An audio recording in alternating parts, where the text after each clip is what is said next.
de nous rappeler les motivations de cette augmentation de cotisation. Vous pourrez ensuite poser librement vos questions à Laurent et à Jérôme, qui sera également présent. Notre trésor, cela pendant 10 minutes, même si à mon avis, vous avez déjà eu pas mal d'éléments.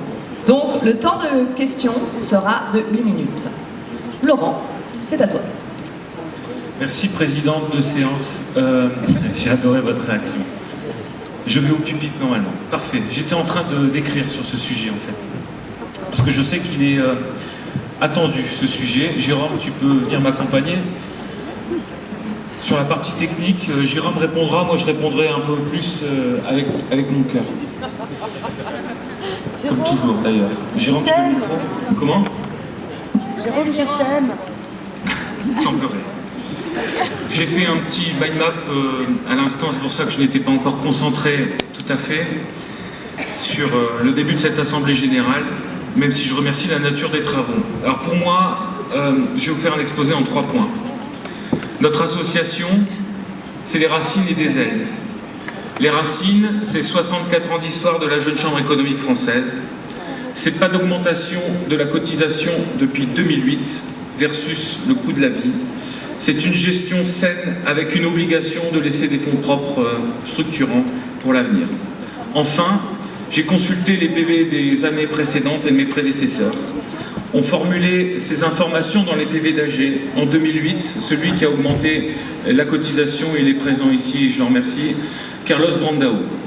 Ensuite, il fait état dans son PV d'Assemblée Générale annuelle comme celui-ci, Guillaume Frey. 2012, Laurence de Boulois. 2014, Jocelyn Loret. 2015, Céline Bléer. Notre association, c'est aussi la fierté de porter des grandes valeurs partout, sans se demander mais comment je peux y aller, comment je peux défrayer, comment je peux accompagner.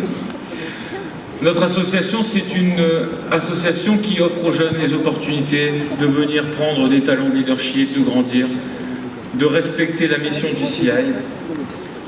Enfin, notre association, c'est des moments suspendus, c'est ce qu'on vit. Quand on voit Marc-Alexandre hier, je pense qu'on a vécu, oh il y a un bébé, un moment suspendu extraordinaire. Voilà, c'est des moments formidables quand on rencontre des messieurs comme Nicolas Hulot. C'est des moments merveilleux quand on rencontre des types comme Martin Hirsch. C'est ça notre association, c'est ce qu'on vit, c'est ce que vous connaissez, c'est notre obligation de le faire connaître à d'autres. Enfin, notre association, je l'ai rappelé ce matin, c'est le soutien des familles, des membres passés de l'autre côté. C'est aussi ça l'association Jeune Chambre économique. En fait, c'est pas une association, c'est un mouvement. Et puis, en termes de constat, il est quand même bon de rappeler que lors de notre déplacement à Québec, l'Assemblée Générale a aussi voté en faveur d'une augmentation de la cotisation de la Jeune Chambre internationale. Je pense que les membres de la délégation qui étaient en Assemblée Générale ont vu ça. On ne peut pas rester spectateur face à ça. Soit on prend le train, soit on le loupe. Notre association, c'est des racines et des ailes. Les ailes, je vais vous en donner 2. D'abord, le premier et le plus important, c'est garder en mémoire tous les souvenirs, tous les moments forts que vous avez passés dans ce mouvement. Et enfin, rappelez-vous que l'augmentation proposée par le conseil d'administration, qui n'était pas au programme, mais du tout, c'était vraiment pas du tout l'enjeu de l'année 2016. Pour autant, il faut pouvoir réagir en responsabilité, il faut prévoir le futur. Je tiens à mettre en exergue que l'augmentation de la cotisation correspond à 7 cafés. Quel président n'est pas prêt à m'offrir 7 cafés? Quel membre n'est pas prêt à m'offrir 7 cafés, à part Mohamed? Merci de votre attention.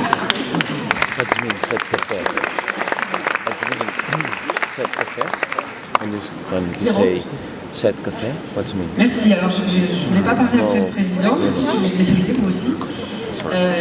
Juste quelques mots pour vous rappeler donc, que vous avez pu prendre connaissance de l'exposé des motifs et de la motion qui vous a été proposée. Je ne vais pas revenir sur les communications qui ont pu être faites à travers le sujet, sur le courrier qui a été adressé au président, les 2 webconférences. Je tiens moi aussi à remercier mon coéquipier sur ces webconférences, donc c'est Guy Temerman, qui, grâce à lui, voilà, toutes les réponses ont été apportées. Je voudrais juste vous rappeler quel est le fléchage prévu pour la hausse de la cotisation. Alors j'avais une diapo, si on peut la passer. Cette hausse de la cotisation, elle va nous permettre deux choses. Boucler le financement du poste en CDI de Maud Leroy, donc notre animatrice réseau, à hauteur de 25 000 €. Maud, c'est la personne discrète qui travaille dans l'ombre, en back-office, mais sans qui ce congrès ne se déroulerait pas aussi bien. Ce travail de back-office, il permet aussi à notre délégué général d'assurer pleinement ses fonctions concernant la stratégie partenariale, et il a pu vous en faire état tout à l'heure. La deuxième utilisation qui est prévue, ce deuxième fléchage qui est prévu pour cette hausse de cotisation, c'est comme le président vous l'a rappelé, l'absorption de la hausse de la cotisation GCI, qui passe de 10,50 $ à 13 $, soit une hausse ramenée en euros de 2,20 €. Elle a été votée lors de l'Assemblée générale qui s'est tenue à Québec ce tout début de mois. Donc merci de prendre en compte ces éléments, et puis je crois qu'on a une séance de questions-réponses à l'Assemblée. Donc merci à vous.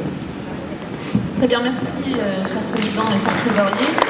Donc, nous avons désormais un temps d'échange maximum de 8 minutes pour des questions-réponses. Je distribuerai la parole pour une meilleure compréhension des échanges. Pour rappel, les questions et les réponses doivent être courtes. Merci cher président, vous avez la parole. Présidente, combien de temps va durer notre caucus? 8.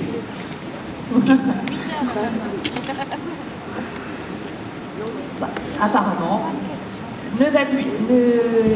cher président, Neuilly de Valois, vous pouvez poser votre question.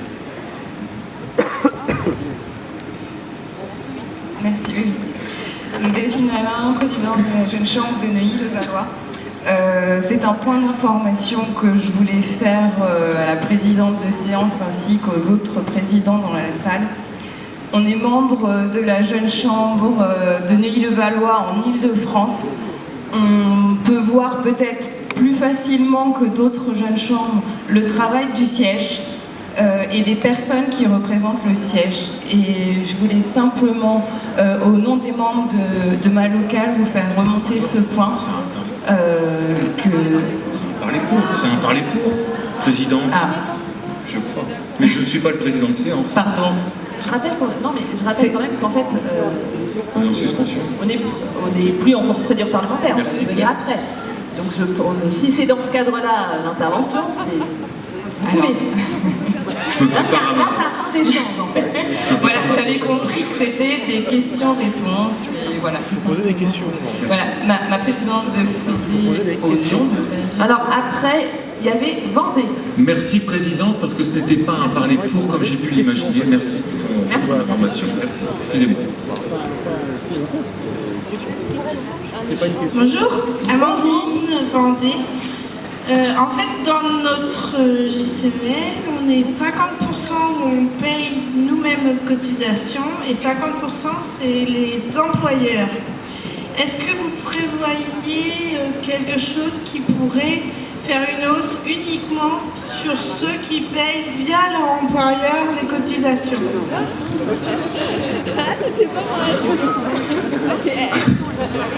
Alors, Jérôme, ton point de vue technique, s'il te plaît, parce que j'ai une réponse, mais je ne suis pas sûr qu'elle correspond à ce que tu exposes. Alors de mon point de vue technique peut-être, la difficulté c'est d'avoir l'information et de gérer deux statuts différents. Après c'est une question, une réflexion qui nous a été remontée déjà en web conférence aussi, je crois, il me semble. Et en même temps, nous ne pourrions pas, ici à la Jeune Chambre, faire deux tarifs, par exemple, comme je l'ai fait en local, un tarif pour les sans-emploi, un tarif pour les étudiants, un tarif pour les cadres, parce qu'il s'agit bien d'une association qui est reconnue d'utilité publique, mais surtout une association loi 1901 qui respecte les principes d'égalité. Et donc, il n'est pas question de ne pas mettre à l'égalité le montant des cotisations. Voilà, les droits sont les mêmes, hein, c'est important de ne pas faire de distinction, sinon on en fait pour les autres minorités que j'ai citées ce matin.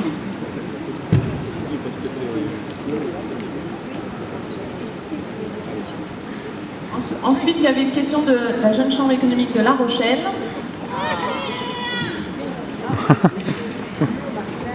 Non, plus. Ensuite, il y avait Chartres qui avait donné son panneau. Ensuite, il y avait Sergi Pontoise. Merci.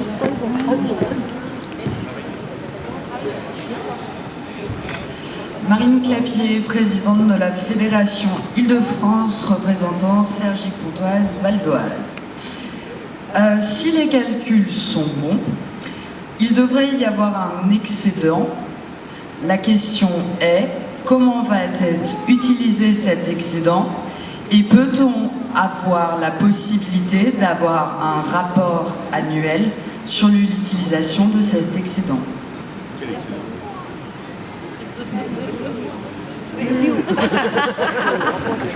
Merci, Présidente. Alors je serais intéressée pour ma part d'avoir les calculs, effectivement. Je ne remets pas en cause excédent ou pas excédent, j'aimerais juste avoir les données. Comme je l'ai précisé, le fléchage de la hausse de la cotisation, il est fait, et donc l'utilisation de la hausse de la cotisation, elle est déjà prévue. Le quitus qui est fait chaque année lors de notre convention nous permet de faire un point financier sur la manière dont s'est passée l'année qui s'est déroulée. Et c'est pour moi un rapport qui fait état de l'excédent du déficit de notre exercice et des comptes de la JCEF. Alors je ne sais pas si la réponse vous convient. Vous pouvez m'aider. Voilà, super, merci. Marine, merci pour ta question. Merci Jérôme pour cette précision. En fait, il existe des organes qui permettent de vérifier la probité des comptes. En l'occurrence, bon, on n'a pas tous les jours la chance d'avoir un trésorier commissaire aux comptes, mais on a aussi